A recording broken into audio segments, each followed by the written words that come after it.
Assalamualaikum warahmatullahi wabarakatuh. Halo semuanya, perkenalkan saya Della Puspita dengan NIM C1D123073, mahasiswa program studi bisnis digital Fakultas Ekonomi dan Bisnis Universitas Jambi. Video kali ini saya akan menjawab beberapa pertanyaan serangan cyber Indonesia, yaitu krisis keamanan digital nasional.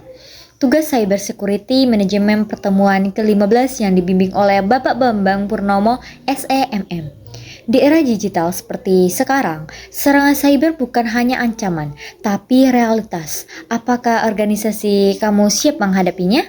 Yuk kita bahas strategi lengkap manajemen risiko cyber. Definisi manajemen risiko cyber dan pentingnya di era digital. Manajemen risiko cyber atau cyber security risiko manajemen adalah proses sistematis untuk mengidentifikasi, menilai, mengelola, dan mengendalikan risiko yang timbul dari ancaman terhadap aset informasi, sistem, dan jaringan organisasi. Tujuannya adalah untuk meminimalkan dampak yang merugikan dari insiden cyber seperti pertasan, malware, kebocoran data, dan gangguan layanan.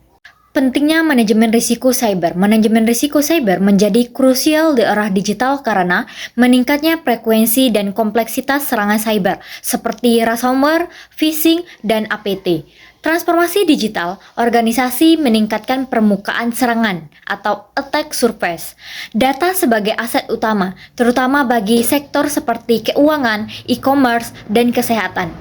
Kewajiban hukum dan regulasi seperti GDPR, Undang-Undang PDP Indonesia, dan ISO 27001 menuntut perlindungan data yang ketat.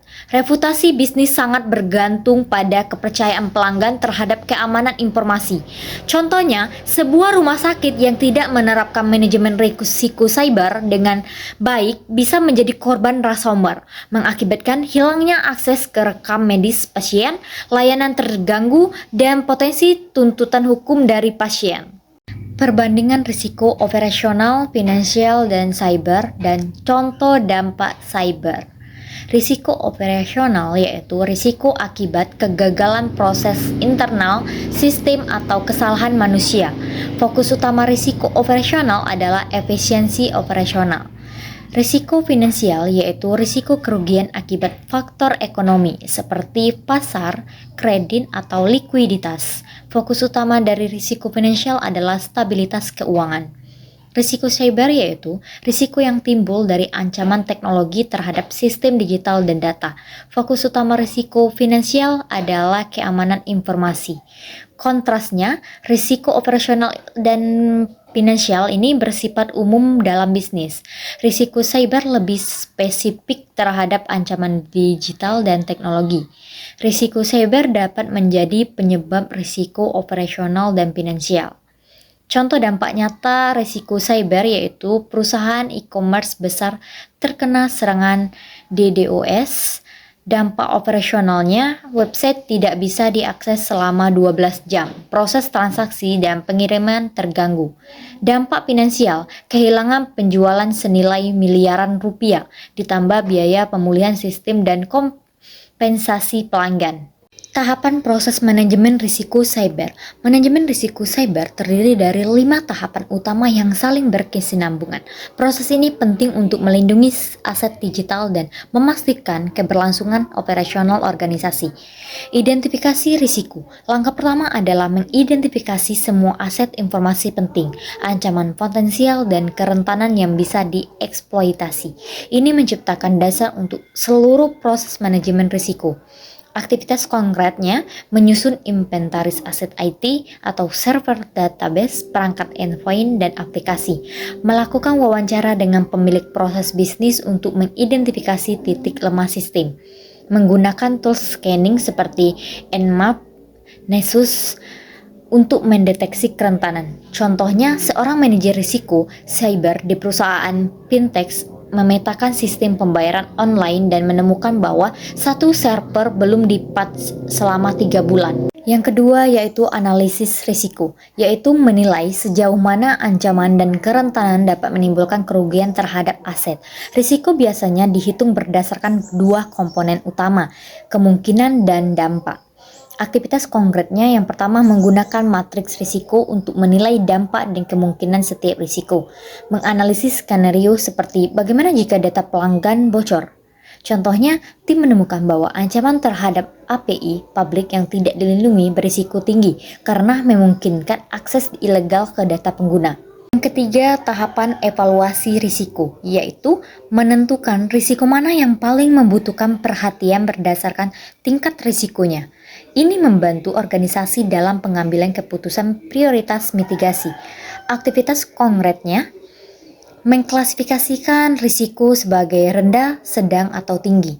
Menyusun daftar risiko prioritas yang harus ditangani lebih dulu. Contohnya, risiko serangan ransomware dikategorikan sebagai tinggi dan diprioritaskan untuk mitigasi sebelum risiko gangguan email. Yang keempat, tahapan penanganan risiko, yaitu menentukan strategi yang tepat untuk mengurangi, mentransfer, menghindari, atau menerima risiko. Aktivitas konkretnya mengimplementasikan firewall, antivirus, dan kontrol akses, menerapkan kebijakan penggunaan perangkat Beyond, dan membeli asuransi keamanan siber untuk risiko besar. Contohnya, perusahaan memilih untuk menerapkan enkripsi data dan autentifikasi 2 faktor atau 2FA untuk pengguna aplikasi mobile. Yang kelima, yaitu tahapan pemantauan dan tinjauan ulang, yaitu risiko siber bersifat dinamis sehingga perlu pemantauan terus-menerus dan pembaruan terhadap kebijakan serta kontrol yang ada. Aktivitas konkretnya menjalankan audit keamanan dan uji penetrasi secara berkala, memantau security logs dan insiden menggunakan SIEM tools, misalnya Splunk, IBM Radar, QRadar, dan melakukan risiko review setiap triwulan. Contohnya, manajer risiko mengevaluasi kembali efektivitas firewall setelah muncul pola serangan baru yang berhasil melewati sistem. Jadi, kelima tahapan ini, identifikasi, analisis, evaluasi, penanganan, dan pemantauan, membentuk siklus manajemen risiko siber yang berkelanjutan. Pendekatan sistematis ini penting agar organisasi mampu beradaptasi dengan lanskap ancaman yang terus berkembang. Perbedaan antara aset, ancaman, dan kerentanan dalam keamanan cyber. Aset adalah segala hal yang memiliki nilai bagi organisasi dan harus dilindungi dari risiko cyber. Contoh umumnya, data pelanggan, server web, aplikasi, dan reputasi perusahaan. Ancaman adalah segala potensi kejadian atau aktor yang dapat mengeksploitasi kerentanan dan menyebabkan kerugian. Contoh umumnya, peretas, malware, phishing, dan kesalahan manusia. Sedangkan kerentanan adalah kelemahan dalam sistem, prosedur, atau kontrol keamanan yang dapat dimanfaatkan oleh ancaman. Contoh umumnya, software belum dipatch, konfigurasi salah, dan kata sandi lemah. Jadi penjelasannya, aset adalah apa yang ingin kamu lindungi, dan ancaman adalah apa yang dapat merusak aset tersebut, sedangkan kerentanan adalah celah atau titik lemah yang bisa digunakan oleh ancaman untuk menyerang aset. 3 contoh spesifik untuk setiap kategori dalam skenario perusahaan e-commerce. Yang pertama, aset, yaitu database pelanggan, menyimpan informasi pribadi dan keuangan pengguna, yaitu nama, email, kartu kredit. Situs web atau aplikasi e-commerce, platform utama tempat transaksi penjualan dilakukan. Akun administrator sistem, yaitu akun penting dengan hak akses tinggi terhadap sistem backend. Yang kedua, ancaman, yaitu serangan SQL injection digunakan oleh peretas untuk mencuri atau merusak database pelanggan. Phishing, yaitu email palsu dikirim ke pelanggan untuk mencuri kredensial login. Malware ransomware mengunci sistem backend dan menuntut tebusan untuk membuka akses kembali. Yang ketiga, kerentanan. Form input tidak divalidasi. yaitu celah untuk serangan SQL injection. Penggunaan password default pada akun admin, yaitu mempermudah akses tidak sah oleh peretas. Tidak adanya enkripsi untuk data sensitif, yaitu membuat data bisa dicuri dalam bentuk terbuka saat terjadinya pelanggaran. Jadi, pemahaman yang jelas terhadap perbedaan dan hubungan antara aset, ancaman, dan kerentanan adalah dasar dari proses manajemen risiko cyber yang efektif. Dalam skenario e-commerce, serangan terhadap aset yang rentan bisa menyebabkan kerugian besar, baik secara finansial maupun reputasi. Setelah risiko cyber diidentifikasi dan dievaluasi, organisasi harus memilih strategi penanganan yang paling tepat. Terdapat 4 strategi utama dalam manajemen risiko cyber. Di sini saya akan menjelaskan 4 strategi penanganan risiko.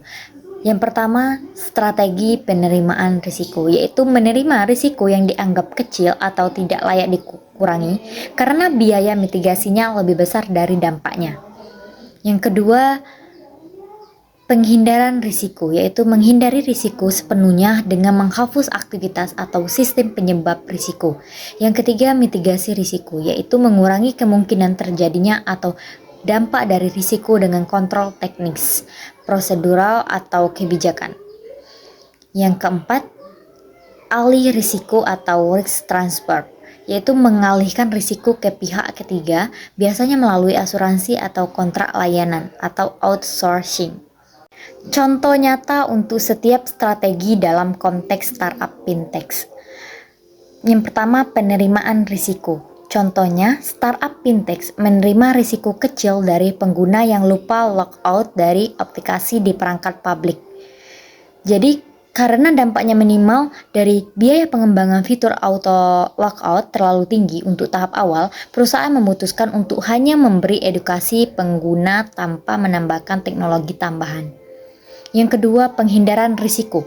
Contohnya, startup memutuskan tidak menyimpan data kartu kredit pengguna secara langsung di sistemnya.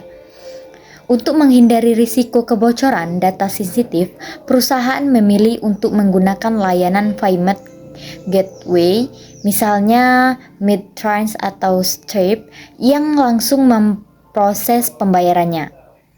Yang ketiga, mitigasi risiko. Contohnya, perusahaan menerapkan autentikasi 2 faktor atau 2FA pada aplikasi mobile BM banking mereka.